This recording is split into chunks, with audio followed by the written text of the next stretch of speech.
home for intelligent Black people.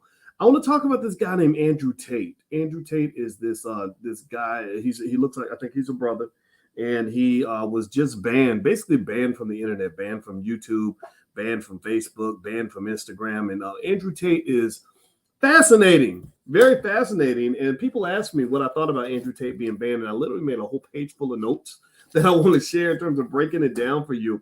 So get comfortable, buckle up your seatbelt. We're going to get started on drboystv.com right now.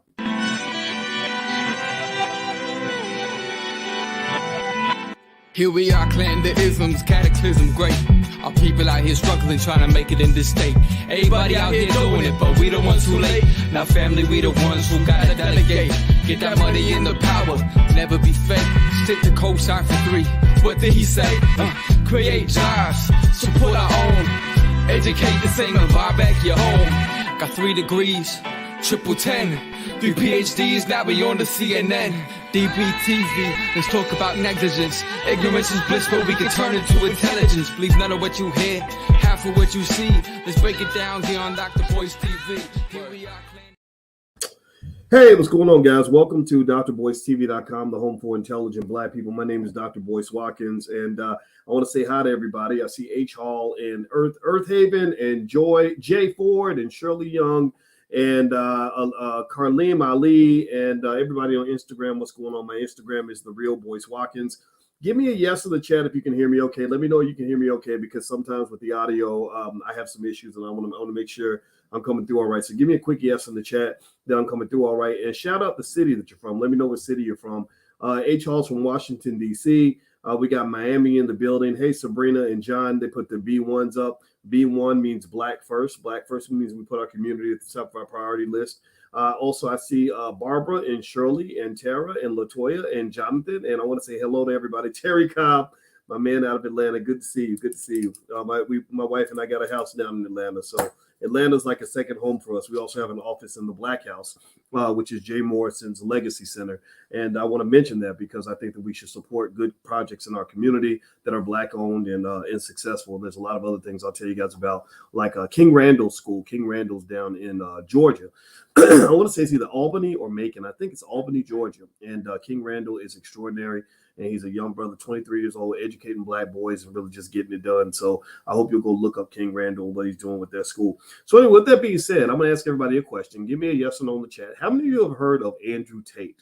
Give me a yes in the chat if you have heard of this guy, Andrew Tate. And I'm going to tell you why I'm bringing him up.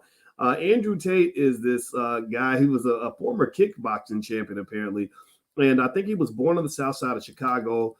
He eventually moved to London, and he has some real interesting opinions about a lot of stuff. I watched a lot of his content. That's Andrew right there.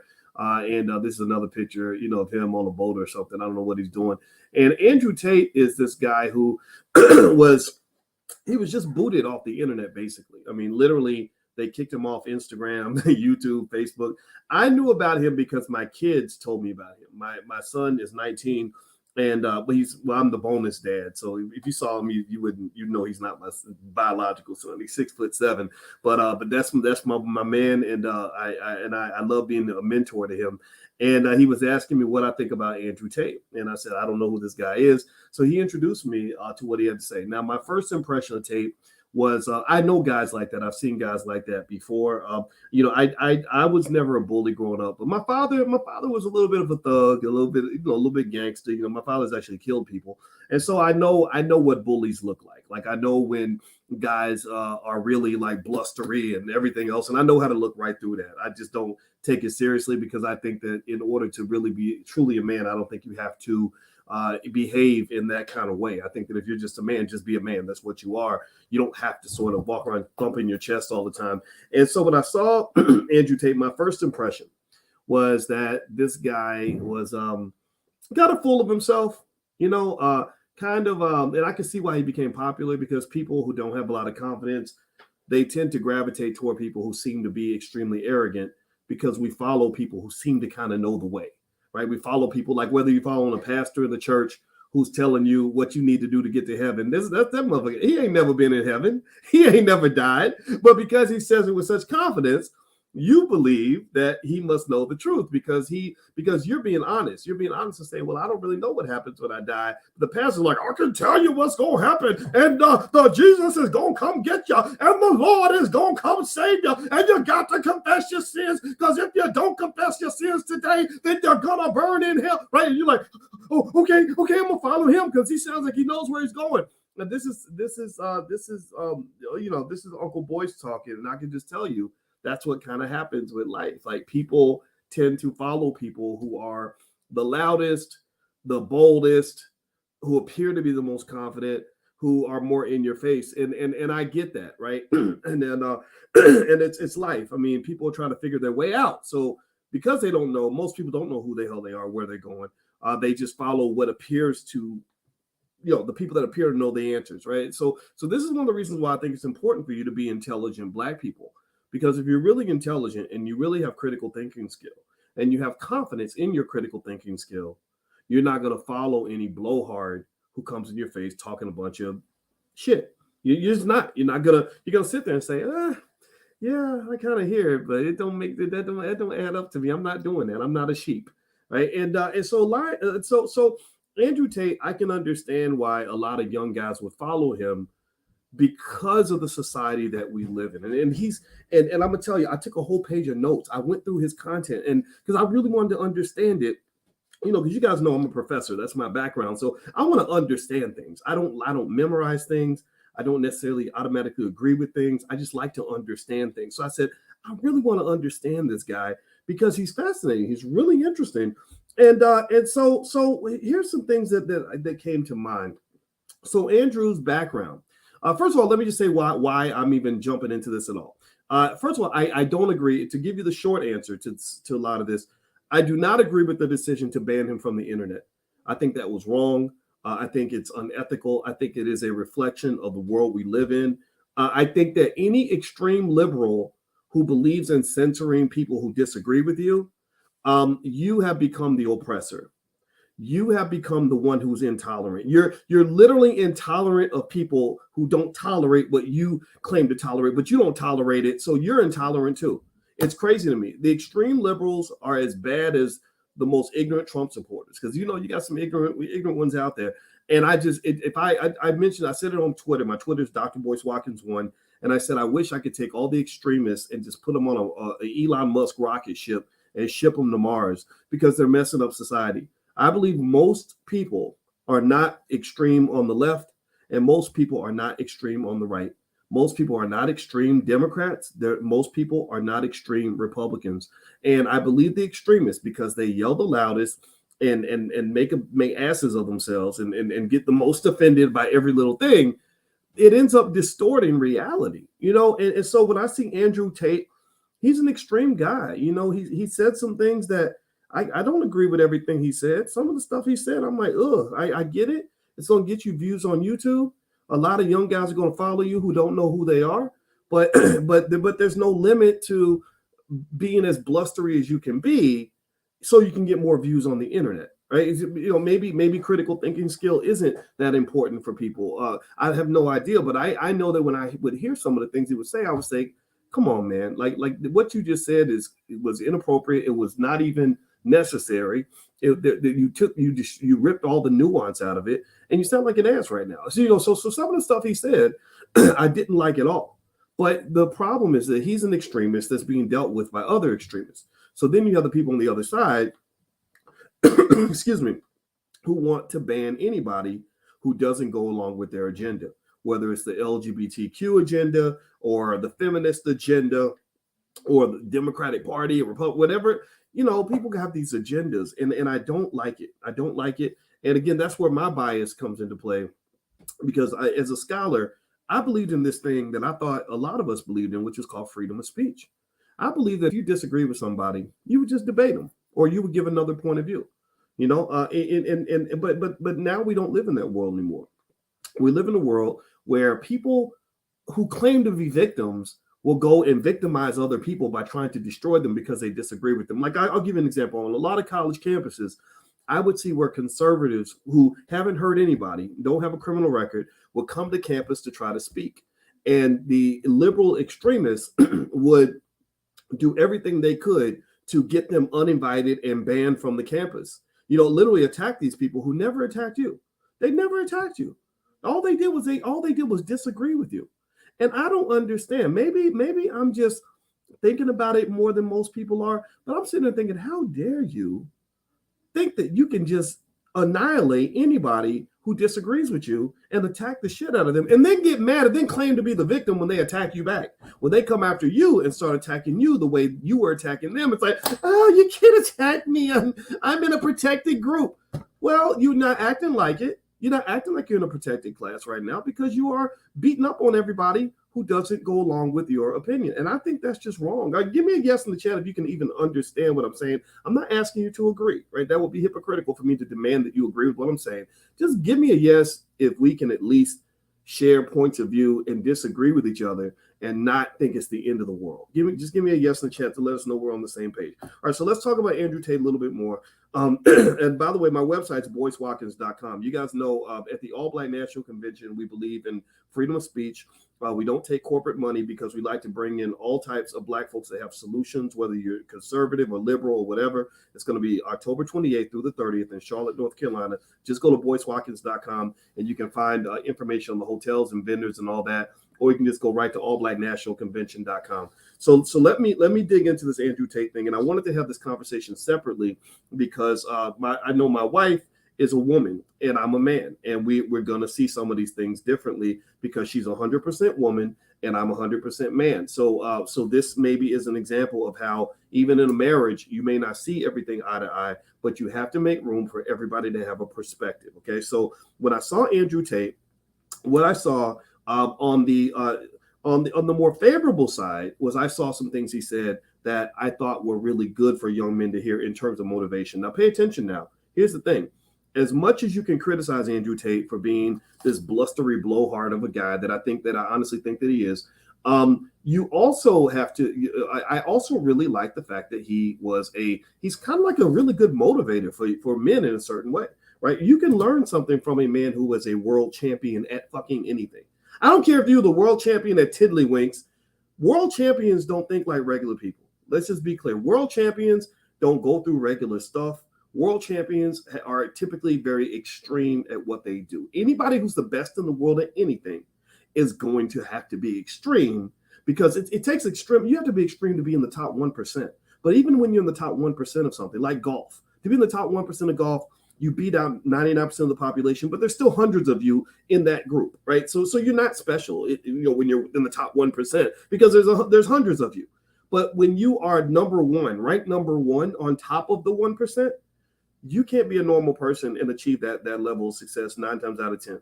You can't be a regular guy and be the fastest human being on earth. You can't be a regular woman and be like Sydney McLaughlin, who just broke the world record in the 400-meter hurdles. You can't be a regular person and be a Michael Jordan. You have to spend 3 times more time on the basketball court than even the best NBA players in the country, right? You can't be a regular person and be a Serena Williams. Do you understand what I'm saying? So anytime anybody is the best in the world or something, I would encourage you, if rather than being upset or being offended by the fact that they're different and extreme and you don't understand them, I would just kind of accept the fact that if you're trying to learn how to be great at something, I'm talking about the absolute best ever, you got to be a little bit of a weirdo. Why is that? Well, because if you do what everybody else is doing, then you're going to be like everybody else. See, this is why I'm not a fan of fitting in. Seriously, anybody in here, how many of you in here have a desire at some point to be really great at something? How many of you already are great at something or you want to be great at something?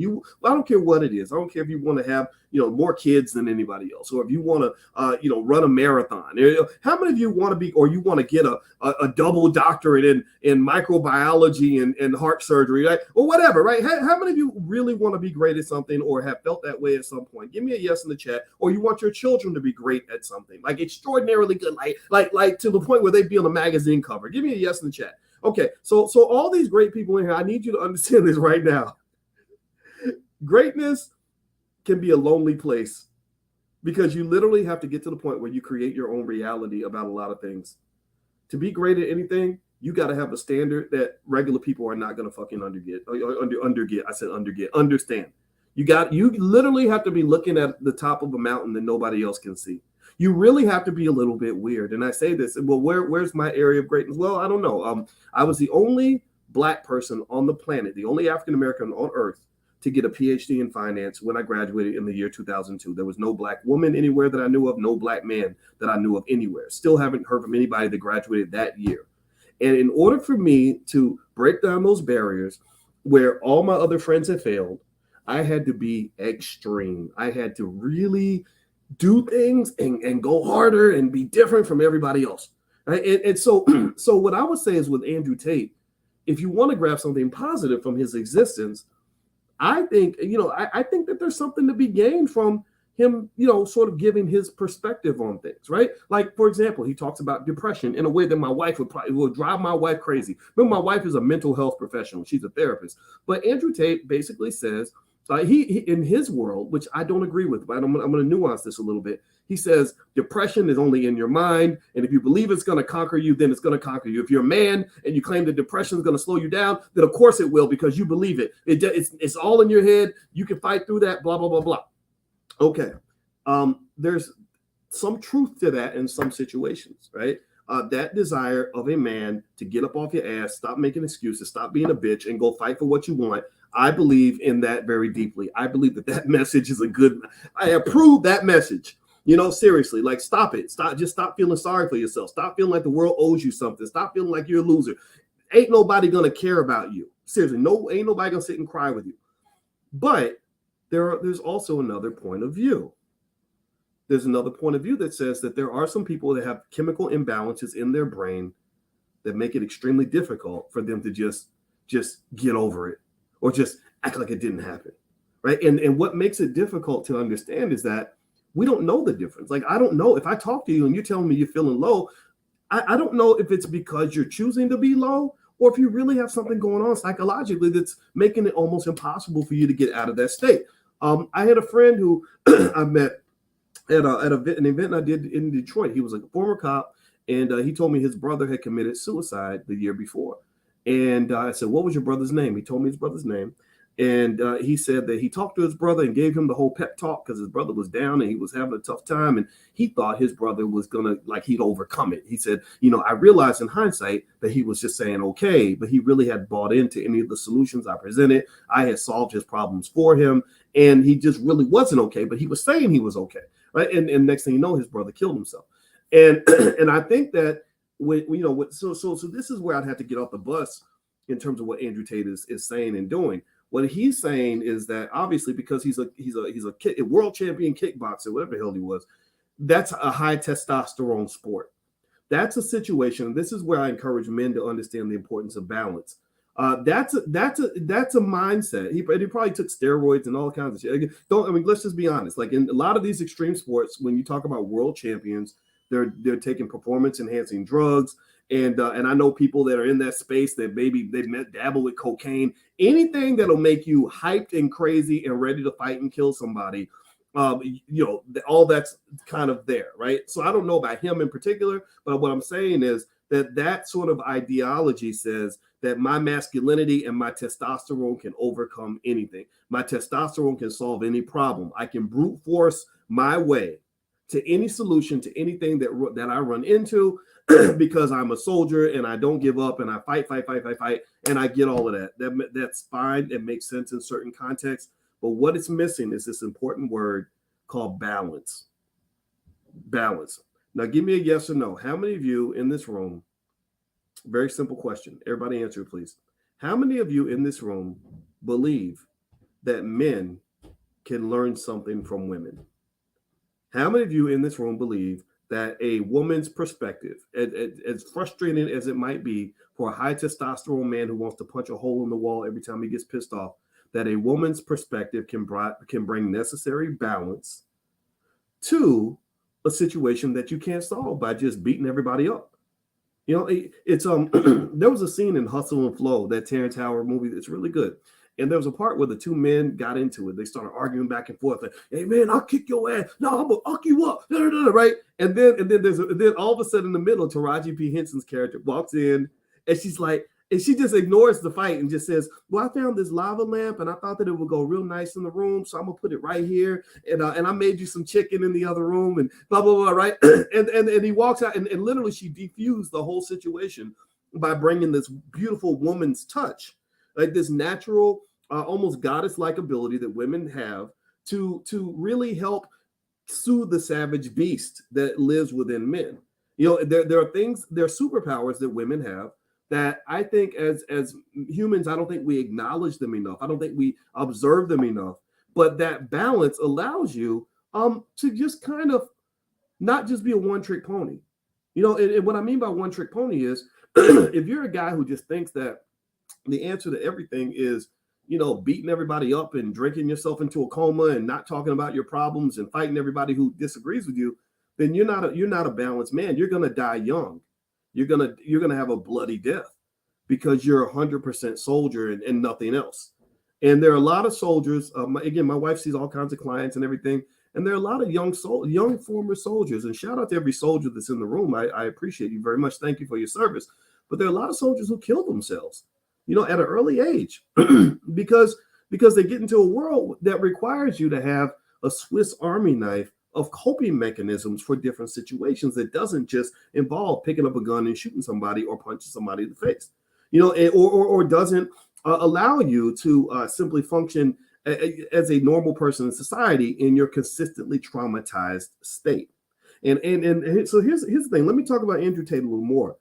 I took time. I got a brother I know by the name of T. I don't have T's last name. T. Khalik sent me a video where Andrew Tate spent an hour explaining his whole situation and giving his background. And I listened to maybe about 25 minutes of it. I couldn't listen to the whole hour and 15 minutes, but I said, you know, let me click on this. Let me just see what this brother has to say. And he told his story about growing up in the South Side of Chicago. First thing he said that I agreed with and I understood that was very deep was he said that I have been traumatized and I've gone through a lot of difficult experiences. And I believe that these are necessary for a man to be tough. He said, I have an iron mind. Again, he starts going into that whole arrogance thing. I have an iron mind because of what I went through. And I agreed with a big chunk of that in that I believe that what we think of as trauma or abuse or just an unnecessarily bad experience, I think that there is growth in many types of painful experiences. I think about football, for example. If you play football, you go through a lot of pain. You go through 2-a-day practices in 100-degree heat. You got to take hits from big old overgrown men. You have to go out and possibly break bones. You have to overcome a lot of fear. And that's necessary for you to become a great athlete. And so I think that in general, for men in particular, most men who are tough, and really women too, most people who are tough are people who have gone through difficult experiences that might be defined as traumatic. I think about Tiger Woods and his father. Tiger Woods goes on and becomes the greatest golfer in the history of all mankind. No golfer on earth, living or dead, has played golf as well as Tiger Woods did, particularly in the year 2001, 2002, and even beyond that. You don't get to be that great without going through a lot of shit. Well, if you hit the rewind button on Tiger's life, when Tiger was 3 years old, his father, who was a Marine, I don't know, Navy SEAL or something. I know Tiger trained with the Navy SEALs. His father would make him do things that most 5, 6-year-olds didn't have to do. He would put him through things that most children didn't have to go through. And so someone might look at that and say, God, that's so mean. That's so abusive. Yeah, it probably was. But also a lot of us can see that, yeah, but when you have pain, there's usually a gain. There's some pain that's a straight loss and some pain that's a little bit of an investment. So without Tiger's father being so hard on him, he would never have become the greatest golfer in the history of all mankind. Without his father giving him that mental toughness by putting him through a whole lot of shit, he never would have had the mental toughness to deal with all the obstacles that he was going to face, trying to take on some of the greatest golfers in the history of the world in a very racist sport where people consistently try to get inside your head. And so to me, balance means understanding the yin and the yang of all of that. To have and I understand this because I talk about this all the time on this channel. You may not know it, but what do we talk? We talk about wealth. We talk about investing all the time. Well, what is investing? Well, all investing is sacrificing something today so you can have more tomorrow. It means that nothing ventured, nothing gained. It means if you don't pay the price, if you don't pay the cost, then you can't be the boss. The big person who's the boss is the one who paid the biggest cost. And in many cases, they paid a cost that nobody else is willing to pay. That's how they got to be the biggest boss. But there's always a dark side to that. What is the dark side? Well, look at Tiger Woods' personal life. Tiger Woods was out here raw dogging porn stars, like literally having unprotected sex. A married man having unprotected sex with a long list of porn stars. That tells me that Tiger, in all his greatness, in all his triumphs, and all his success, somewhere he lost the balance that he needed in order to make sure that he wasn't consumed by this hunger he had to be the best golfer in the world. Something ain't quite right. Right. So ultimately what I'm saying is that all this stuff, if you miss the balance piece, you forget about the dark side. There's a dark side to everything. There's a dark side to everything. There's a price to be paid for any great triumph you have. Nobody gets it through luck. You have to make a plan. Now, do me a favor, hit the thumbs up button, thumbs up, share, subscribe. I want to warn everybody that that there are fake Boyce Watkins impersonators that come into the chat sometimes and build fake pages and pretend to be me so they can steal money from you. So if you see any of these fake pages, like if you go to my Instagram, look for that blue check mark.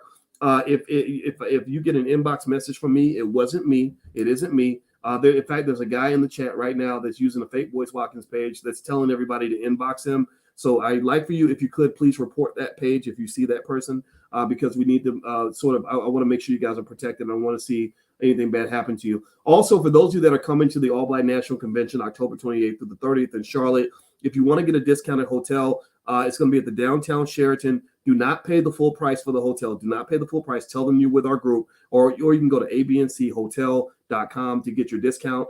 There's the URL on the screen, or you can go to ABC Vendors. If you want to be a vendor and you have a Black-owned business and you want to make some money, then go to abncvendors.com. We have a few vendor spots left. Okay, so let me keep going down with this list on Andrew Tate. Now, Dave G, you made a donation, so I got to put you up here on the screen. So Dave G says, I've actually heard Andrew Tate champion women quite a bit.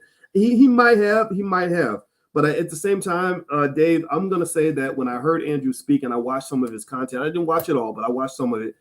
I felt like, yeah, if you sprinkle a few compliments in there with some pretty hurtful remarks, I don't know if the good stuff outweighs the bad. You know, like if I give you a big jug of the sweetest Kool-Aid that you've ever had in your life, but I put 10 drops of pee in the Kool-Aid. I pee just a little bit in the Kool-Aid, but I give you 50 gallons of good Kool-Aid, but there's like a drop of pee. Are you gonna drink that Kool-Aid? Give me a yes or no. How many of y'all gonna drink that Kool-Aid if I just tell you, but it's not a whole lot of pee. You won't even taste it. You won't even notice the pee is in the Kool-Aid. How many of y'all would drink Kool-Aid with a couple drops of pee in it? Give me a yes or no. Right? And this is the problem. I think that with Andrew Tate, I heard some of the stuff that he said. And some of the stuff I can't excuse that stuff.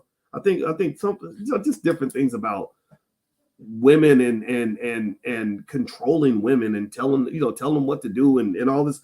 It's again, it's blustery. It's very hyper. It's what I call hyper masculinity. It's like this whole like I'm a man, so I gotta constantly go around proving I'm a man because deep down maybe I don't know that I'm actually a man. And I think that that's a problem because I think you get that from media. You get that from media when you don't watch too many superhero movies or whatever. So you think that manhood means always thumping your chest and always pretending like you're better than everyone else and that you're constantly the alpha in everything that you do. And that's not masculinity where I come from. Masculinity is also very protective of the people that you care about. Masculinity can be cooperative because you've actually grown beyond your own insecurities that make you feel that everybody's a competitor. So you learn how to collaborate and cooperate with other people where there's mutual benefit amongst all parties. So ultimately, I think the problem with the Andrew Tate approach to things is that it's a little bit too extreme in the sense that it's not really teaching men how to truly be men. You can't really be a true man that's respected in the community if you just want to piss on every woman that walks by and feels like it's your job to just be as disrespectful and dominant over women and everyone else as you can possibly be. You're not a porn star. You're not trying to be a rap star. You're trying to be a human being. And a human being, to me, is a person that understands, like, yeah, there's times where I need to be ready as a man to go to war. There are times where I must tap into my testosterone to make things happen and get things done, or to be naturally aggressive in situations where aggression is called for, or naturally ambitious. All these things apply in particular spaces, particularly in the world of men. But then there's other sides where if I'm sitting there with my daughters, I can't be sitting there constantly acting like an ass and doing all this fake alpha male talk. Like, like that's silly. No, my daughter doesn't need that from me. My daughter needs me to, play dolls with her, or go to her dance recital and humbly support her as a loving father. My job is not to always. So the thing is that Andrew Tate is a guy who has that kickboxer mentality in the ring, but it seems that he takes it outside the ring. He's a kickboxer all the time, and that's not impressive to me, because that's to me that shows a lack of versatility in who you are. And so with him, I did see that lack of balance. And again, going back to the ban on Facebook and YouTube, I think that was uncalled for. I don't think he should have been banned. I don't think that a person should be banned for having an unpopular opinion. I didn't see that he did or said anything that would be harmful or illegal to other people. Also, in fact, I've seen people do far more harmful things, say worse things. I know when black folks weren't really voting for Joe Biden the way they were supposed to, there were people, Simone Sanders and others, who worked for the Biden administration, who were saying terrible things about black men. That if you're gonna ban people, why not ban her too? Well, you don't ban her because, well, she's a woman and women can just say whatever they want. No, that ain't right. That's wrong. You're banning people that you don't agree with, and it's absolutely wrong. So believing that anybody should be the arbiters of truth and decency, that's just wrong. To say we're going to ban you because you're a bad person, that's just wrong. Or because you're disrespectful of people and women and all that. You can challenge that, but I don't think you should kill his voice. He still has a right to freedom of speech. I think that he is also a guy who deliberately offends people. I think he's deliberately arrogant because people like arrogance for whatever reason. And so ultimately, he's also very competitive. And again, being competitive is necessary in certain contexts, but being competitive with everybody all the time is kind of ridiculous. He's definitely, I would definitely say, sexist, but also there's a part of him that can be a good motivational speaker, particularly for young men when you're talking about the need to be aggressive. One of the reasons that people might listen to in Andrew Tate, in my opinion, is that because Andrew Tate was made by the people that hate him the most. Because when Andrew goes away, there's going to be another Andrew Tate that rises out of the ashes. I guarantee it. When people attack Kevin Samuels constantly, even though I didn't agree with a lot of the things Kevin said, and it was very awkward for me because Kevin defended me when Kevin did talk about me on his show. I never saw the episode. I still haven't seen it, but I saw 2 minutes of it, and I saw that Kevin Samuels actually was supportive of me because I was being attacked by women who were trying to create a false narrative that I hate women, and I didn't even pay attention to it because I support so many black women. It's ridiculous. I literally put over $1 million into the pockets of black women, so you can't tell me I don't support black women. I got my black wife, and I support black women, but I don't support everybody. So when you acting a damn fool and you are an asshole, I'm not going to support you. I don't care if you're male or female. That's who I am. That's what I am. So Kevin Samuels did support me in that situation, and I appreciated that. But at the same time, I said, while I can understand why you're popular, you're popular because nobody listens to men. People don't understand this. The reason that these Kevin Samuels types or Andrew Tates rise up is because nobody listens to men anymore. Everybody's constantly telling men that you're that you're toxic and you're bad, especially straight men. Now gay men, that's a different story. But they're constantly telling men what's wrong with them. And when men sort of fight back and say, well, here's some issues that we have with you, then suddenly it's like, oh, you're sexist, oh, you're homophobe, oh, you're this, and oh, you're that.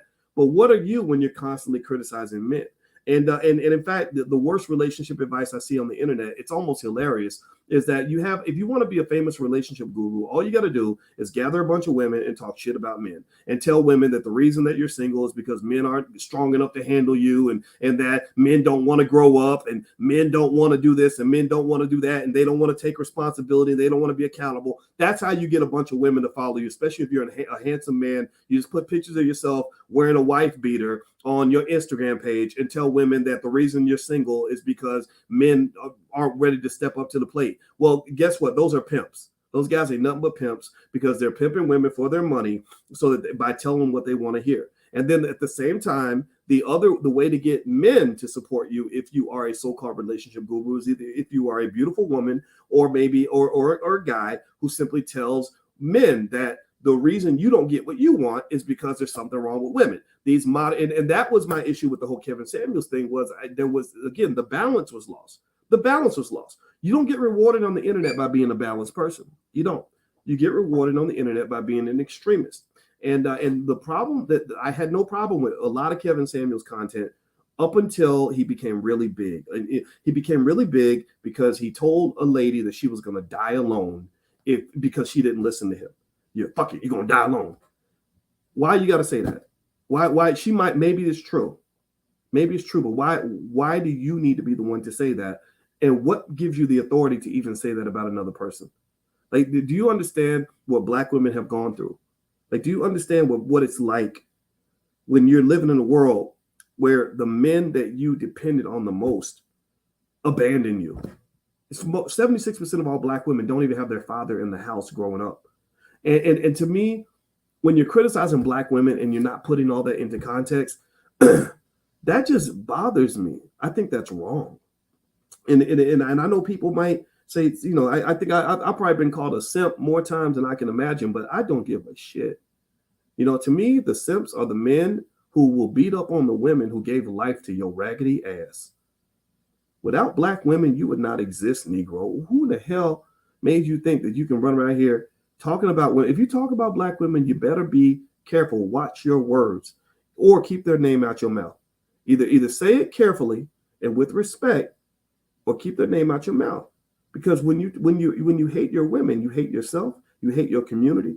You're not helping the conversation at all. So so in my view, when you are talking about Black relationship problems by putting all the weight on the other gender, you're denying complete accountability for yourself. The next question I ask you, every time you tell me what's wrong with Black women, I'm gonna say, well, what's wrong with you? What did you do wrong? What are you not doing right? Where are you not stepping up to the plate? Or every time you tell me that men ain't doing this and men ain't that and nigga ain't shit, whatever. Okay, I'm gonna be like, okay, well, what are you doing? What makes you a great catch? What makes you're looking for a high value man? What makes you a high value woman? And I think that's an okay question to ask. And so ultimately, when you talk about the simps that talk like that, you know, I have no ability to help these guys. I can only say that that's the world in which you live, and people like that on both extremes. If you look at their lives, you'll find that they're just very unhappy people. And really, what was really interesting, I mean, since we're talking about Andrew Tate, he's in that Kevin Samuels camp to some extent. You know, I really hated the fact that I hated the irony of that Kevin spent so much time authoritatively telling women they were going to die alone, yet he actually died alone. He died in the arms of a woman that had only known him for 24 hours, which should be the nightmare of any man in their 50s. Because you know, I can tell you what, you know, when you get to a certain age, and this is the kind of advice I wish young men would get more often, is when you get 40 or 45 or 50, you can't be running around here trying to act like you're 25. You know, you might drop down from a heart attack one day, and you want your wife to be in the stroke ward with you, making sure that somebody's taking care of you. There's a reason. And so what I see is that when you see traumatized people, because Black people go through a lot of trauma, you start to see women who claim that they don't need men for anything, right? And then you start seeing men who claim that women are worthless, you know, unless they're giving them some sex or whatever. And I just really think that you have to get advice and information from people that are able to help you understand how to be more balanced. You know, you can still be a man. You can ain't no woman gonna threaten or undermine your right to be a man. If you're really a man, just be a damn man. You don't need women to be okay with every single thing you do. Just be a man. Right. And the same thing, you know, for women, I just really, I don't like this idea. I got really offended when I would watch, I watched this show one time where it was like a relationship special on ABC. And they were like, where are all the good Black men? And it was Steve Harvey and that lady, Sherry Shepherd, who's absolutely terrible, who had a terrible divorce because she seemed like a terrible woman to be married to. They spent the whole time talking about what's wrong with men and why Black men won't do this and Black men won't do that. And I was just like, this is stupid. Like, this is dumb. It's not helping anybody. It's not giving anybody any accountability. I read the details of Sherry Shepherd's marriage, and it just sounded like she was not a person. Like, from what I read, it didn't sound like that would be somebody I'd want to be with anyway. So where are you working on yourself? You know, you can talk all day about why men aren't good enough for you to be married to them, but what are you doing to make yourself somebody a man would even want to be married to? And nobody has those conversations. Nobody likes accountability because accountability is hard. Accountability requires something that we don't need in society in order to be accepted in certain spaces. It requires discipline. People don't like discipline. It's just like most people don't eat health food. They want to eat ice cream and fried chicken because it tastes good, right? But it's also going to kill you. So you got to make a choice. So accountability don't taste good, but a lack of accountability will cause you to die alone. A lack of accountability will cause you to grow old, mad at the world, because don't nobody like you, because don't nobody want to be around your raggedy ass, or you sit around and you blaming all your problems on the other gender. Right? So when I look at a guy like, let's go back to Andrew Tate, I get it. I see it. It's like, okay, yeah, you're a world champion boxer. That's pretty awesome. And you understand mental toughness. I get that. That's cool. But you're constantly carrying around this hyper masculine superhero image that you're trying to maintain for all these little boys that don't know what a real man looks like. And that's got to be exhausting. That's got to really be exhausting because you are competitive with everything and everybody around you, which means that you're probably paranoid as shit, which means that your mental health issues are probably through the fucking Richter scale because you don't have the ability to take the time to learn the balance necessary for you to actually be a healthy, normal, decent human being. Let me just say this. This is Uncle Boyce talking. This is Uncle Boyce's perspective. Here's my belief on manhood. One belief. I have a few, but one of the beliefs that I share with my son is I say, here's the thing about being a man. The world isn't really going to understand you the way they should. I just don't believe that. I believe, especially if you're a black man, the world not only doesn't understand you, they want to kill you. They hate you. The world kind of hates you, except for the people that really take the time to understand you. But here's the thing. Because of what we go through as men and because of the challenges that we have in terms of not expressing ourselves and just kind of holding things in and all that stuff, we can cause tremendous damage to ourselves and damage to other people. We self-medicate through things like alcohol and drugs and stuff like that. There's a lot of depression where you don't even know you're depressed because you don't even know how to identify the symptoms. And then what happens is that some of these men, in order to try to be a man or whatever, they become assholes. They become absolute assholes. And what do I mean by that? I talked to a lady who told me that about her father and how he would get drunk. And because he was stressed out, with life and everything else, and he would come home and he would beat up her mother every day. And he died when she was 16. He killed himself. And I said, how did you feel to have a father that killed himself at 16? And she, you know what she said? She said, I was relieved. And I said, relieved? She said, yeah, because I knew that he wasn't going to beat anybody up anymore. He wasn't going to come home drunk and cause chaos in the house. And I thought that was absolutely mortifying to hear somebody say, as a child, I was relieved that my father died because he was wreaking so much havoc in the house. So my rule with my son is I said, here's the rule I believe as a man. You are a good man, in my view, if the people you care about are better off because you are there. If their lives are worse off because you're there, that means you've used your God-like power as a man, your ability to manifest. You use that power in a way that is harmful to others. That makes you a bad man. That makes you officially toxic, in my view. If you make their lives worse, like if they look back and say, yeah, daddy was in the house, but he was a son of a bitch. Dad was in the house, but he molested everybody. Daddy's in the house, but he used to beat mama all the time, and I had to go to therapy because of it. You're not a good man. You're not a good man. And I really think that as men, I wish young men would kind of hear that. Or people are like, yeah, when I was a kid, I waited for my daddy to pick me up from school and he never showed up because he was drunk. I mean, give me a yes or no if you've heard stories like that or if you went through stuff like that. If you've ever been in a situation where you were dependent upon a black man and he just didn't come through for you, or he just made your life worse, or he created more problems than he solved. Give me a yes in the chat if you've gone through this. I've gone through this. Started with my biological father. He wasn't even there for me at all. And I just really think that in that case, what's happened is that you've used your power and your natural authority as a man in a very bad way. You've used it, all the powers that should be used for good, you use them for evil. Instead of solving problems, you were creating problems. You became the damn problem. You became the damn problem. And I see guys that become the problem for their families because they get bad advice from these fake men out here that teach them that somehow being blustery and arrogant and being a piece of shit is the way to show your manhood. Well, I'll stomp on hoes. Oh, make me man. We don't love these hoes, right? Just whatever, like just doing this really ridiculous stuff where you make yourself into like a cartoon character in order to be what you think is a man. You think you're a man because you're sitting around smoking and drinking all day and doing, all kinds of ridiculous stuff with women because you just need to get your masculinity off all that. And next thing you know, everybody around you is mortified. Everybody around you is traumatized. You've ruined people around you. You blew all the money at the casino because you're trying to be a man and go out with your boys and gamble and drink and smoke and all. To me, I just really think in general that's not the kind of man I want to be. When I'm at my funeral, I want the people in my life to look back and say, I don't necessarily need them to say Boyce was a good man, because I'm not good all the time. Sometimes I'm good, but if I need to not be good, I know how to change the tune real quick. I don't need them to know to say that I was a good man all the time. I want them to say that I was a great man. Number one, that when I was there, you knew I was there. I had a presence about what I did. And then I want them to also say, my life was better because Boyce was around. I want my girls to say, yeah, I was safe because Boyce was here.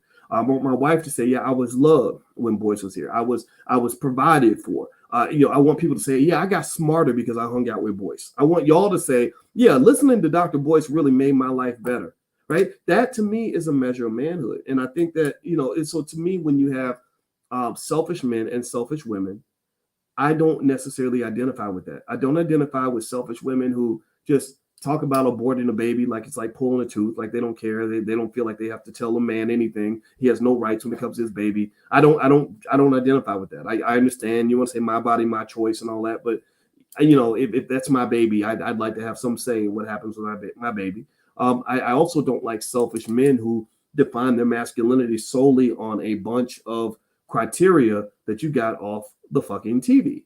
You literally listen to some 50 Cent songs, or whatever, and you got your masculinity from media. You got your masculinity the same way your granddaddy got it from watching blaxploitation pimp movies, and where you have some pimp who's disrespecting women, and you think, oh, that must be what a man does. And so I think Andrew Tate, in my view, as he's trying so hard to be a man that he's actually not a man. He's acting a lot like a little boy. Because little boys express their manhood in very immature, ridiculous ways. Like because they got to be like the Superman wearing the underoos with the cape on. Like, I am this and I am that. That's not manhood to me. So anyway, do me a favor, hit the thumbs up button, thumbs up, share, subscribe. And by the way, if you haven't started investing, one other aspect of adulthood in general, not just manhood, is to invest for your future. So some of you haven't bought your first share of stock yet. So if you'd like a free training on how to buy your first share of stock, just go to firstshareofstock.com. I'd like for you to invest, plant your seeds so you can have a better future. All right. So let me see. Dave made another donation. So I'm about to put you up here again, brother. He says, I think that he was saying that responsibility for women comes with authority, especially if men are willing to die for you as a woman. I don't doubt that. I think I heard the way he said it, and it didn't sound diplomatic at all. It sounded like I have to be in control, right? So I think that's a very different statement from saying I'd like to have some authority. I mean, I think everybody in this room, give me a yes in the chat if you'd like to have some authority over your life, or you'd like to have authority in your relationship. Give me a yes in the chat. I think men and women would say that. I think, when women say my body, my choice, that's their expression of authority, which I agree with most of the time. I mean, but sometimes I'm kind of like, but that's my baby. That's not really your body. So that's my personal opinion, right? That doesn't mean we have to fight about it. It just means I'm not going to have a baby with you if I don't think that you're going to respect my rights as a father, right? So ultimately, I think authority, it's one thing to say I expect to have some authority. It's another thing to say I expect to have absolute authority over everyone.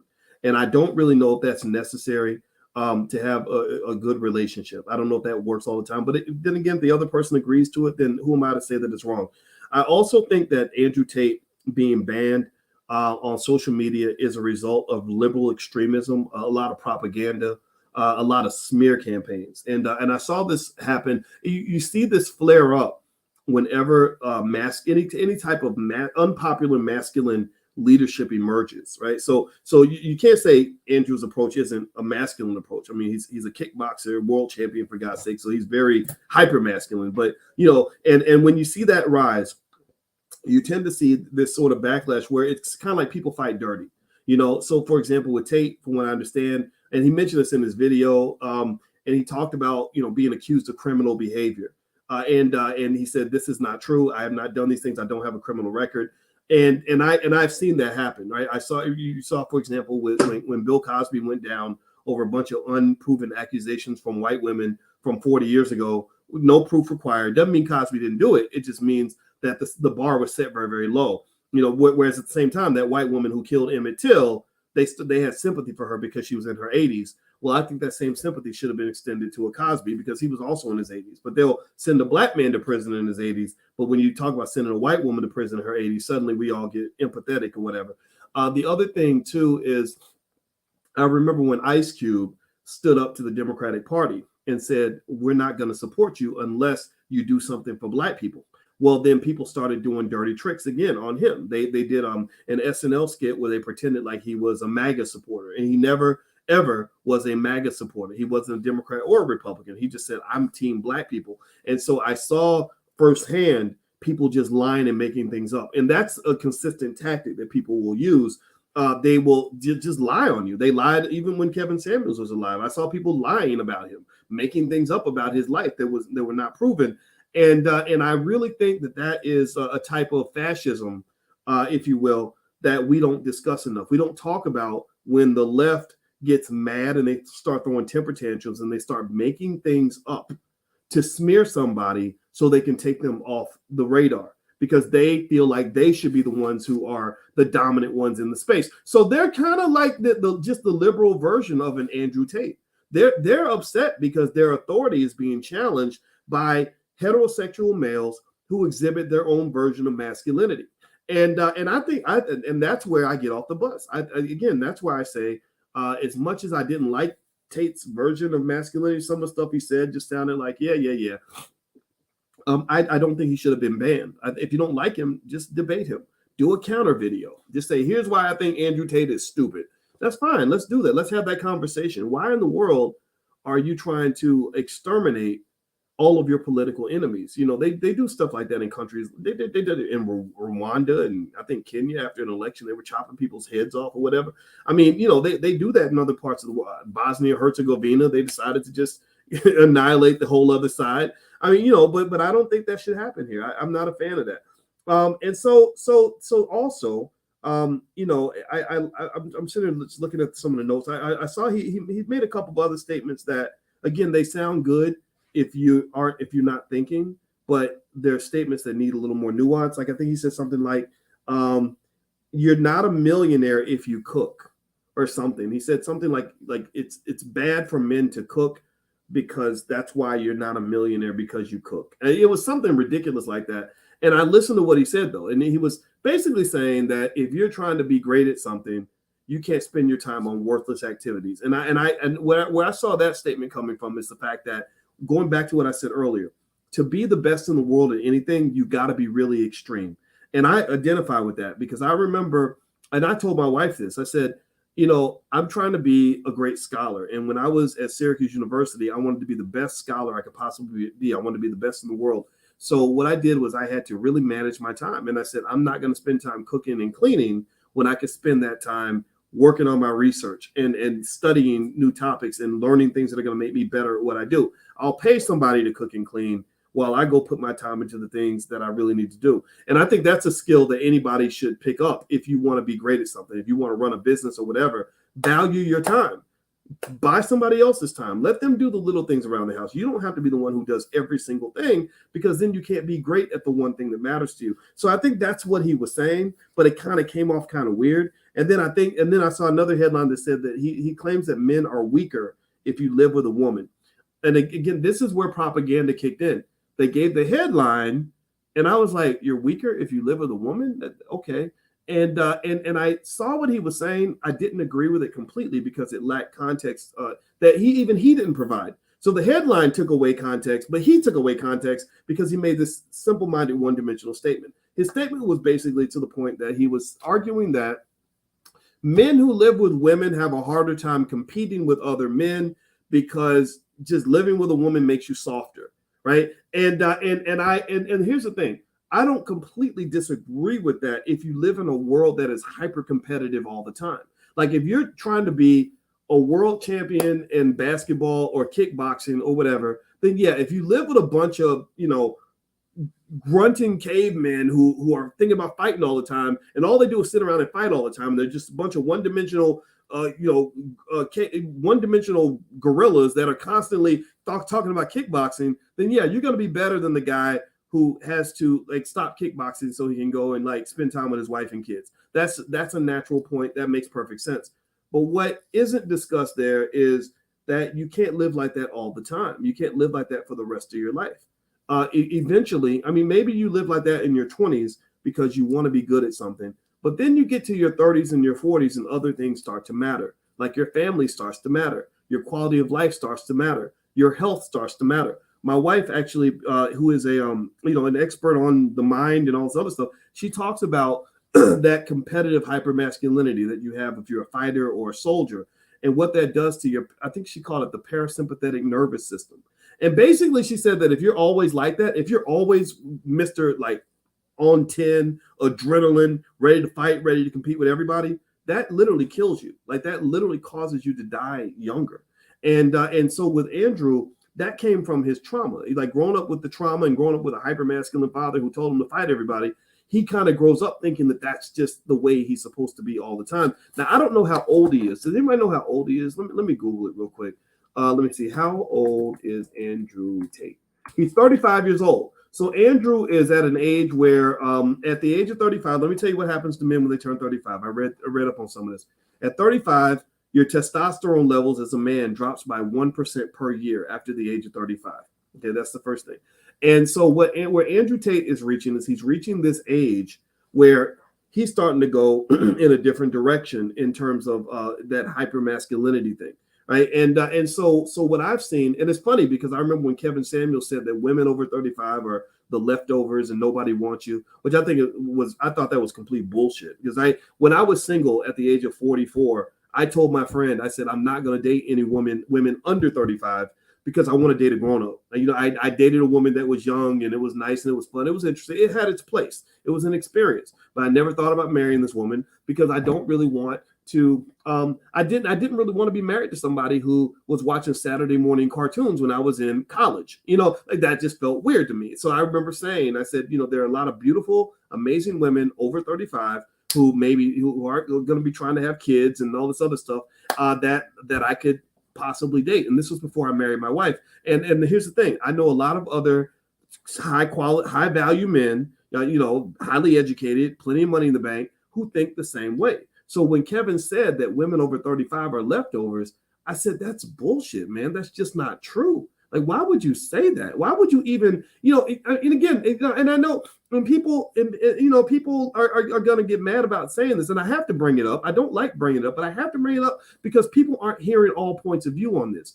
And in my view, I think that you're jeopardizing the trust that women have in you when you say something like that, because some people internalize that and they get depressed, they get sad.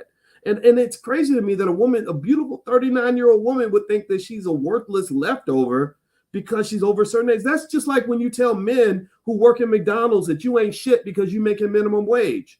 That's literally the same damn thing. Seriously. And that's wrong. That would be wrong to say that. But the world does say that, by the way. And so the men who think it's okay to tell a woman that she's a leftover at 35 years old, just think about how you feel when people tell you that you ain't shit because you don't make, hundreds of thousands of dollars a year like Boyce Watkins does. Seriously, like seriously, I got more money than you, right? So, for a lot of these guys, I make more money than you. Does that mean that you're worthless? No, it doesn't mean that you're worthless. So stop that. Anybody who tells you that you're worthless is full of shit. You have value. You just might have to add a different kind of value. Maybe there's another man that can write a bigger check than you can, but that don't mean that he can't be a great partner for a woman. So why would you, the same way you wouldn't let anybody tell you that a man who works at Burger King is a worthless partner, why would you say that a woman over 35 is a leftover? Fix that statement. You got to fix that damn statement. Again, when you talk about black women, and this is for anybody who's pro-black, who cares about the community. Remember, you can't care about the black community and not care about the black woman, because the black woman is the tree from which we came. We are the fruit of a black woman. So when you talk about the black woman, I believe that you need to be careful with your words. If you talk about black men, be careful with your words. If you walk around here saying niggas ain't shit, I need you to explain that a little further. Maybe your niggas ain't shit. Maybe the men you picked ain't shit. But stop saying you ain't talking about me. Don't put me in that category. I'm not doing those things, right? And so I think the same thing has to be true when you talk about women. These generalized statements that people make are crazy to me. They don't make any sense. And it's really more of a reflection of your mindset and your choices than it is a reflection of the people that you're talking about. So anyway, do me a favor, by the way, hit the thumbs up button. And on Instagram, it looks like it's about to end because it goes out an hour. So what I'm going to do is I'm going to end this on Instagram. I'm going to open it right back up so you can come right back in. So let me go ahead and hit that button. Hit the thumbs up button while I do this real quick. I'm going to bring in our friends on Instagram so we can finish this conversation. All right. So we're having a conversation about the banning of Andrew Tate, by the way, if he just came in. And as you all know, I like to dig into the weeds of stuff. I like to really try to have an honest conversation that where we really dig into the stuff that needs to be discussed, as opposed to these simple-minded discussions that I see online where people just kind of talk about the headlines or whatever. I personally think that, and again, I want to reiterate this, I don't believe that Tate should have been banned from the internet or from Facebook and YouTube and all that. I think that that's kind of, that's the part of the world that really bothers me, because I think we have this world where people just get kicked out because what they're saying isn't popular, and I think that's wrong. But I think at the same time, I think as men, we have to really be thoughtful about the ideas that we internalize, because the women that love us and respect us are looking up to us. They're waiting for us to come around. They're waiting for us to be, the best men that we can be. And I think that if we all get together and we create like these bitch fests online where all we do is we blame all of our problems on women, I think that undermines your presence as a man, and so what I tend to agree with are the men who would say to those men in the so-called manosphere, they would say like, okay, if you want to be a man, just be a man. Like, don't feel like being a man means sitting around bitching about women, because at that point you're just being the bigger bitch. That's it. You're just whining and complaining or whatever. And so ultimately, I think that there's some truth to that. So let me finish up here on Andrew Tate. I will say this. I think that the guy is he's definitely extreme. I think that he definitely says extreme things in order to get attention on the internet. The internet does not like people who are thoughtful and balanced. The internet likes people who are ignorant and crazy and loud. I think he fits those criteria. At the same time, I think that he's a reflection. He's a manifestation of the world we live in. We live in a world where masculine heterosexual males tend to get shut down and banned. Men are ignored heavily. I think that a lot of men get sucked into the extremism that comes from, whether it's an Andrew Tate or even when Kevin Samuels was here, rest his soul, they will they gravitate toward that, and because they're pissed, they're frustrated, they feel like they're not listened to, they feel like they're not respected, and I agree with. So Dave made another donation, so I got to put you on the screen, bro. He says black women make all kinds of disrespectful comments on social media all the time about black men. If I internalize that, whose fault is that? Yeah, and I like Dave's comment. And let me explain why I like what he said. Because you're right. If you go through the internet, you can find women that will say the most ridiculous, most disrespectful things about men that you could ever say. And the biggest piece of advice I would give to any man who sees these things is to understand that you don't have to own any of that.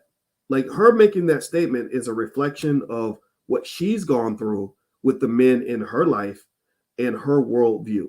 It says more about her than it does about you. If you don't fit the description, then don't confess to the crime. If you don't fit the description, then don't get in the police lineup. If you don't fit the description, then don't get nervous when the cops drive by, because you didn't, whatever man hurt her to make her say horrible things about men, you weren't there. You didn't do those things. And I would say that as men, I think that we can do that. I think that we can, I think we have the right to discernment. I know personally, when I would see women speaking really negatively about black men, I would kind of say to myself, I don't think I want to date a woman like that. I want to date a woman who admires black men, who thinks that we add value, who has a generally positive opinion of black men, especially of me. And so somebody said, Boyce is the same guy who said he dates a single woman of 3 because he loves black children. Well, I do actually love black children. If you hate black children, then you probably shouldn't even be on my platform because that means you're an asshole. But I do. I think that mentoring black children, the greatest thrill I've ever had in my life is the ability to be a mentor and a godfather to kids. I think that supporting our children is the most pro-black thing you can do. I will say also that in general, my advice to you is to not listen to people on the internet when it comes to how you shape your life. Internet people, I know a lot of these internet influencers. A lot of them live terrible lives.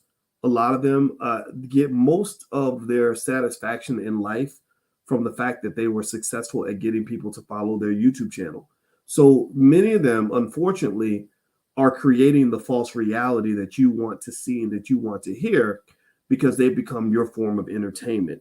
And you are all that they have in many cases. They're lonely, single, living in somebody's basement, talking and giving relationship advice, but don't have healthy relationships. In fact, if I'm getting relationship advice from somebody, first thing I'm gonna do is look and see, okay, how many times have you been divorced? Let me see your spouse. Is your spouse sitting there smiling next to you? Or are you complaining about the raggedy bitch you just had to dump, but yet you telling me what kind of how to find a good woman? Apparently, you don't even know how to find a good woman, especially if your relationships are not showing the kind of quality interaction that you claim that I can obtain. People are best at showing you how to be whatever they are. So so whether you're talking about somebody who's teaching you how to make money, if they don't have any money, then they can only teach you how to be broke. Or if a woman's giving advice to other women about how to deal with men, and men hate that men don't want to be around that woman, then she's turning you into a demon spawn, just like she is. Seriously, I can't tell you how many times there was a lady who used to write for, I think it was The Root, and she used to give advice on relationships. And I knew this lady personally, and I remember thinking, oh my God, I was completely single, and she was a very pretty lady. I remember thinking, I would never date this woman. And it's crazy to me that she's giving all this relationship advice because she's making other women as toxic as she is. And she would just write, well, if a man does this, you shouldn't put up with that. And if a man does that, you shouldn't put up with this, and blah, blah, blah, blah. And I was like, wow, you're really teaching women how to be lonely and single. That's exactly what you're teaching them how to do. So when I was looking for advice on how to be married, I went to married people who've been married 30, 40 years. And I said, so what do you do? What's the secret to staying married that long? And most of the time, the advice I would get from people who've been married 30, 40 years is completely different from the shit you hear on the internet from people who ain't never walked down the aisle with nobody. I can tell you this. If you're trying to get married, go talk to somebody who's an OG at this marriage game. And what you're going to find for sure is you're going to find a whole lot of humility that is completely contradictory to all the blustery chest thumping that you see on the internet. From independent women who don't need no man to men talking all kinds of crazy stuff about women. Those people are the ones who are not happy. They drink themselves to death. They die alone. They croak in a hooker's bed at the age of 50, 55, or they end up miserable and single and crying themselves to sleep every night. But they can't tell anybody how miserable they are because they're trying to save face. That's the thing you don't understand, is that a lot of these people are very unhappy, and they will never tell you because they're trying to save face. I'll give you one example, and then I'm going to be done. Is this your lane now? No. Well, this is always my lane. My lane is black people. My lane is life. My lane is sharing things that involve investment. Investment means not just your money, but investing the things that are more valuable than money, like your love, your time, your energy, all these things. So yeah, I'm always talking about investing in wealth, even if I'm not talking about money. In fact, when I'm talking about money, that's actually 1% of the wealth that exists in your life. When I'm talking about real wealth, I'm talking about the things that money cannot buy, the things like your happiness. I'm talking about things like your peace. I'm talking about things like your health, your sight, your mental and physical health, all these things. Those are things that are more important than money any day of the week. Money is not the be all end all. I know a lot of people that have a lot of money, and a lot of those people are miserable. A lot of those people are not liberated. They are absolute slaves because they thought money was the destination when money was never the destination. Money is never the destination. Money is the tool. It is the vehicle to help you get to the real destination. The real destination is living the best life that you can live. It's pursuing the purpose that God put you on this planet for. It's finding happiness. It's being content. It's waking up in the morning and loving your life. And so that's what money did for me. I got money in the bank. I know how to make money. I'm an expert on money. I have a doctorate in money. So you don't think I know how to make money? I know how to make money. But the money, I don't care about the money. I made enough money that now I don't have to think about money. Now I can think about being a good father. I can think about being a good husband. I can think about being a happy human being. I can think about doing the things that I'm supposed to do in my life. That's what money allowed me to do. So just understand that's this is, you got to play checkers in this game. You cannot play. You got to play chess in this game, not checkers. If you're playing checkers, you're going to lose. So ultimately, what I would say, toward just at the end of the day, is that a lot of this advice on the internet is wrong. I know a lot of these people that are internet influencers. I've created internet influencers. I put people out there that became really famous and all that. And I saw the shit behind the scenes. And I remember thinking, God, if people saw what I see, they would know exactly what I'm talking about. And I think at the end of the day, when I talk to my children about what really matters in your life, I say, you know what? I don't really think anybody out there, especially people who don't know you or people who are trying to maintain a platform, are the people that can really teach you how to really be happy.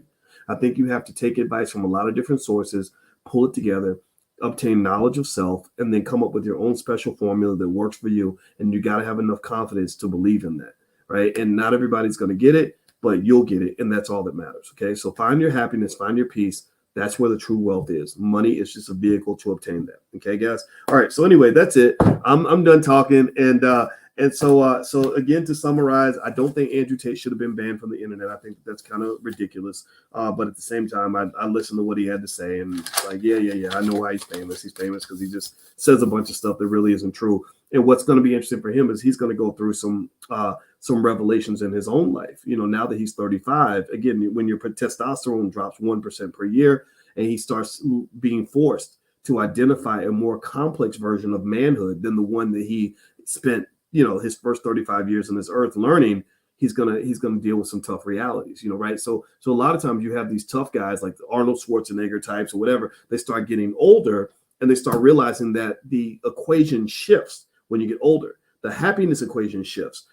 Your health starts to shift. Your body, isn't doing the things that it used to do. You're 40, 42, 43 years old now. You can't run around like you did when you were 25, 26. So you have to adjust to that. And some men can't adjust to that. That's why sometimes you have a guy that's 55 years old taking human growth hormone, and steroids in the gym because he's so afraid of losing his youth, or he's going out to the club trying to chase 25-year-olds and he looks ridiculous because he's the old man in the club. And because he does it because his youth is all that he knows. It's almost like when you see a woman, you ever see a woman where all she has is her beauty?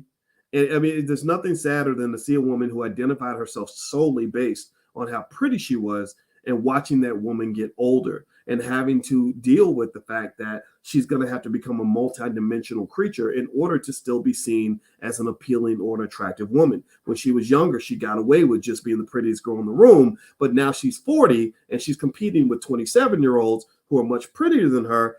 And she's confronting that. And so she's packing on all the makeup, getting the Botox and the surgery and all these other things and ends up looking kind of crazy because she's trying to become something that she can't really be anymore, right? When really I think the best solution would be to have accepted who she's becoming and take on a new role, right? In fact, there was one actress in LA, I forgot her name, but she was in a real famous movie in the 80s, and she was really pretty in the 80s.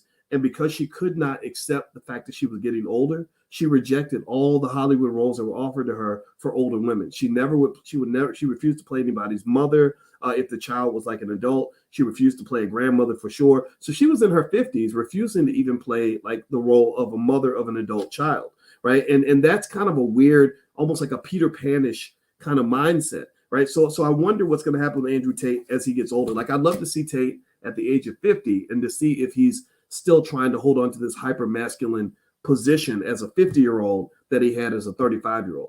So anyway, that's my 2 cents. I don't want to get too deep on you guys, but I'm telling you, life is fascinating and complicated, and I encourage you to take in as much information as you can so you can know how to properly deal with each stage of life. Because one day, I don't care if you're 25 years old now, one day you won't be the 25-year-old. You'll be the 35-year-old, the 40-year-old, and you're going to have to keep adjusting. If you don't adjust, then life will bite you in the ass and you're going to end up looking silly. That's my 2 cents. That's what I believe. That's what I've seen. So anyway, guys, have a good day. Thank you for listening. Hit the thumbs up button on your way out. And just a reminder, you can go to BoyceWatkins.com to learn about the All Black National Convention That's going to be in Charlotte, North Carolina, October 28th through the 30th. And I want to warn you again, I see the fake Boyce Watkins is in the chat asking people to inbox him. So if you see the fake Boyce Watkins or see any fake profiles, please report those profiles and block them, of course, and all these other things. And so it's not me reaching out to you directly. Also, last but not least, if you go to BoyceWatkins.com, you can get access to the $5 a day investing plan. Or actually, you can just go to firstsharestock.com as well if you want to learn how to buy your first share of stock. I want everybody to invest. If you want to win when you're older, invest while you're young. That's how you get on top. All right, guys, have a good day. God bless you. I hope you have a wonderful day. I'll see you soon. Peace.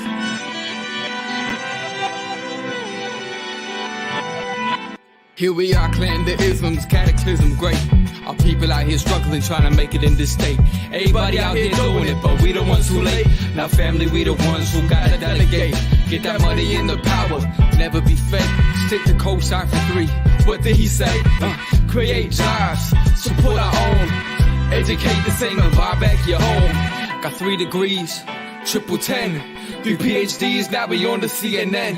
DBTV, let's talk about negligence. Ignorance is bliss, but we can turn it to intelligence. Believe none of what you hear, half of what you see. Let's break it down here on Dr. Boyce TV. Here we are.